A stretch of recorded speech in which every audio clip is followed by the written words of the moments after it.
Hi friends, ഞാൻ ഇന്നൊരു കൊച്ചു കഥ പറയാം. കഥയുടെ പേര് തിരിച്ചറിവിൻ്റെ പാഠം.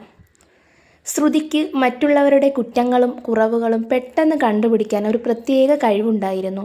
ക്ലാസ്സിലെ ഓരോ കുട്ടിയുടെയും വീട്ടിലെ കാര്യങ്ങൾ, അവരുടെ സ്വഭാവത്തിലെ മാറ്റങ്ങൾ തുടങ്ങി എല്ലാ കാര്യങ്ങളിലും അവൾക്ക് നല്ല നിരീക്ഷണ പാടവമുണ്ടായിരുന്നു.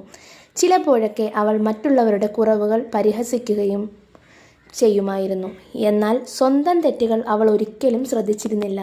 ഒരു ദിവസം ക്ലാസ്സിലെ ടീച്ചർ കുട്ടികളോട് ഓരോരുത്തർക്കും മറ്റുള്ളവരിൽ ഇഷ്ടമില്ലാത്ത കാര്യങ്ങളെക്കുറിച്ച് ഒരു കുറിപ്പ് എഴുതാൻ ആവശ്യപ്പെട്ടു.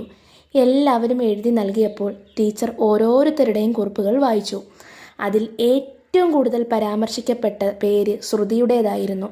മറ്റുള്ളവരുടെ കുറ്റങ്ങൾ മാത്രം കാണുന്ന ശ്രുതിയുടെ സ്വഭാവത്തെക്കുറിച്ചായിരുന്നു എല്ലാവരും എഴുതിയിരുന്നത്. അത് വായിച്ചപ്പോൾ ശ്രുതി ശരിക്കും ഞെട്ടിപ്പോയി. മറ്റുള്ളവരുടെ തെറ്റുകൾ മാത്രം കണ്ടിരുന്ന തൻ്റെ തെറ്റുകൾ ആരും പറയാതെ തന്നെ അവൾ തിരിച്ചറിഞ്ഞു. അന്ന് വൈകുന്നേരം വീട്ടിലെത്തിയ ശ്രുതി ഒരു കണ്ണാടിയുടെ മുന്നിൽ നിന്നു. അവൾ സ്വന്തം മുഖത്തേക്ക് സൂക്ഷിച്ചു നോക്കി.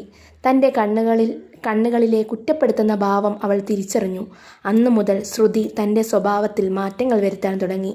മറ്റുള്ളവരെ കുറ്റപ്പെടുത്തുന്നതിനു പകരം അവരെ പ്രോത്സാഹിപ്പിക്കാനും സഹായിക്കാനും അവൾ ശ്രമിച്ചു. തൻ്റെ തെറ്റുകൾ തിരുത്തി അവൾ നല്ലൊരു വ്യക്തിയായി മാറി. പിന്നീട് ശ്രുതി മറ്റുള്ളവരുടെ തെറ്റുകൾ ചൂണ്ടിക്കാണിക്കുന്നതിന് പകരം അവർക്ക് സഹായം ആവശ്യമുള്ളപ്പോൾ അത് നൽകി. അവൾ എല്ലാവർക്കും പ്രിയപ്പെട്ടവളായി മാറി.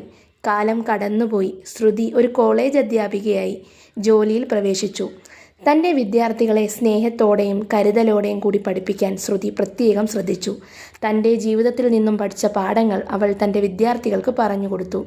മറ്റുള്ളവരുടെ തെറ്റുകൾ കണ്ടുപിടിക്കുന്നതിന് പകരം സ്വന്തം തെറ്റുകൾ തിരുത്തി മുന്നോട്ട് പോവുക എന്ന് ശ്രുതി തൻ്റെ വിദ്യാർത്ഥികളെ ഉപദേശിച്ചു. ശ്രുതിയുടെ ജീവിതം ഒരു പാഠപുസ്തകമായി മാറി. മറ്റുള്ളവരെ അളക്കുന്ന അളവുകോൽ കൊണ്ട് അവനവനും അളക്കപ്പെടും എന്ന തിരിച്ചറിവ് അവൾക്ക് ലഭിച്ചു. അതുകൊണ്ട് തന്നെ മറ്റുള്ളവരുടെ കുറവുകൾ കണ്ടുപിടിക്കുന്നതിന് പകരം സ്വന്തം തെറ്റുകൾ തിരുത്തി മുന്നോട്ട് പോവുക എന്നതാണ് ജീവിതത്തിലെ ഏറ്റവും വലിയ പാഠം എന്ന് ശ്രുതി പഠിപ്പിച്ചു.